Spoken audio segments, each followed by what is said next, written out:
Praise the lord. ఈరోజు దేవుని వాగ్దానము. కాబట్టి నీవు ఇశ్రాయేలీయులతో ఇలాగు చెప్పుము, నేనే యెహోవాను.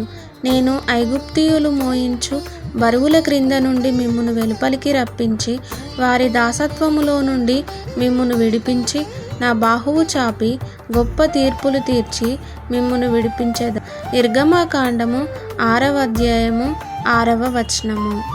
భారమైన శ్రమలు నిన్ను జీవించడానికి మాత్రమే అలవాటు చేస్తాయి, కానీ జయజీవితాన్ని రుచి చూడనివ్వవు.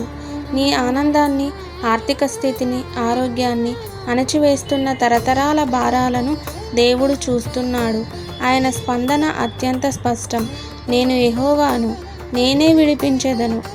దేవుని చాచిన చెయ్యి అంటే నీ పక్షాన ఆయన యుద్ధం చేయడానికి సిద్ధంగా ఉన్నాడని అర్థం. నిన్ను బంధించి ఉంచిన ప్రతి వ్యవస్థీకృత దాసత్వపు సంకెళ్ళు ఆయన విమోచన శక్తి ముందు తెగిపోవాల్సిందే. ఆమేన్.